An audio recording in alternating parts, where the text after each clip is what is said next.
Hello dear students, welcome back to my channel physics SPC. Current electricity का एक question. The reading in the ideal voltmeter V shown in the given circuit diagram is. देखो ये ideal voltmeter है, इसका resistance infinity होगा। That means इसमें ये cell कोई करंट नहीं भेजेगा इधर, तो इसका रेजिस्टेंस इन्फिनिटी है। वन। दूसरा, ये वोल्टमीटर रीड क्या करेगा? इस 5 वोल्ट के सेल के टर्मिनल पोटेंशियल डिफरेंस मेजर करेगा। तो जो रीडिंग ऑफ वोल्टमीटर है,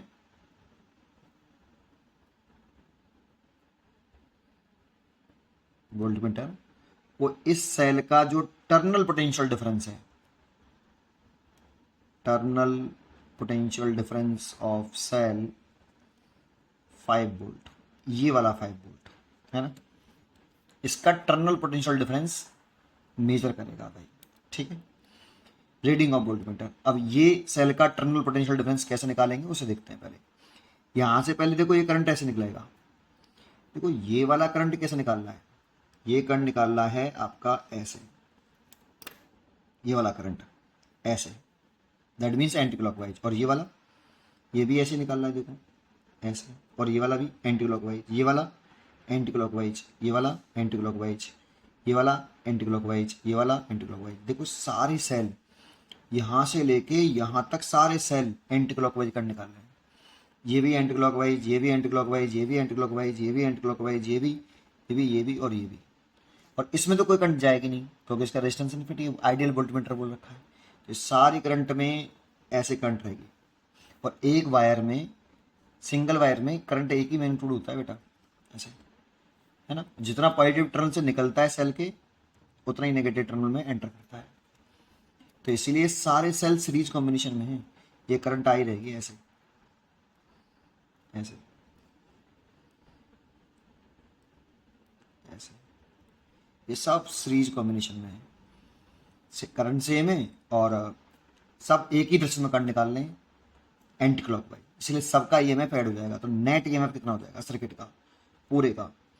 तो नेट ईएमएफ ई इक्वलेंट सीरीज में है इसीलिए, और सब एक ही डायरेक्शन में करंट निकाल लें तो हेल्पिंग कंडीशन में सबके ईएमएफ ऐड हो जाएंगे। तो 1 2 3 4 5 6 7 8 सेल हैं, तो 8 इंटू 5, तो 40 वोल्ट ईएमएफ आ जाएगा टोटल। और आर इक्वलेंट देखें तो ये सारे रेजिस्टेंस भी सीरीज में, इंटरनल रेजिस्टेंसेस। तो टोटल इंटरनल रेजिस्टेंस जो आएगा ये आएगा 8 इंटू 0.2, दैट मीन्स 1.6 ओम। इसीलिए total current in circuit, total current is equal to total EMF upon total resistance. तो टोटल ईएमएफ है आपका 40 और टोटल ईएमएफ रेजिस्टेंस है 1.6। इस पॉइंट को उठाएंगे, 0 हो जाएगा। 2 से काट लो 8 बार, ये 4 से काट लो 4 बार, और 4 से कट गया 100 बार, अभी 4 से कट जाएगा 25 बार। 25 एम्पियर करंट है।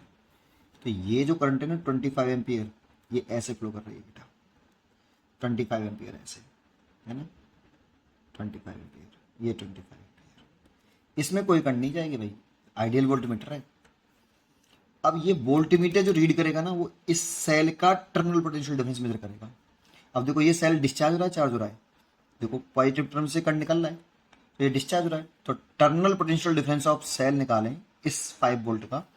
मान लो ये वाला टर्मिनल पोटेंशियल डिफरेंस है, वो V है, V1 कह देता हूँ। तो V1 इज इक्वल टू, तो ईएमएफ E माइनस का इंटरलेशंस I, करंट I और इंटरलेशंस R। ये माइनस क्यों लगा रहे हैं? क्योंकि सेल, अगर एक बात समझ लीजिए, अगर सेल जो है पॉजिटिव टर्न से करंट निकलता है, ईएमएफ E है, इंटरलेशंस R है, तो इस सेल का जो टर्मिनल पोटेंशियल डिफरेंस होता है V इक्वल टू वो E माइनस के IR होता है ऐसे। और अगर सेल के पॉजिटिव टर्मिनल करंट एंटर करता है E, इंटरलेशंस R है, और सेल का टर्मिनल पोटेंशियल डिफरेंस बोल दें तो V is equal to E plus IR होता है। इसे चार्जिंग ऑफ सेल बोलते हैं, V is greater than E, और यहाँ पे ये डिस्चार्जिंग ऑफ सेल बोलते हैं, V लेस देन E। तो यहाँ पर ये सेल डिस्चार्ज हो रहा है, देखिए आप, इसीलिए इतना आएगा। E की वैल्यू 5 वोल्ट, इस सेल का ईएमएफ है 5 वोल्ट, और करंट है इसमें 25 एम्पियर, और रेजिस्टेंस है इसका 0.2। तो ये 5 माइनस ये 55.0 हो जाएगा, तो 5 ही हो गया, तो 5 से 5 कट गया तो 0। तो इस सेल का जो टर्मिनल पोटेंशियल डिफरेंस रीड करा उसने वो 0, that means reading of voltmeter is 0। C choice. पढ़ते रहिए और खुश रहिए।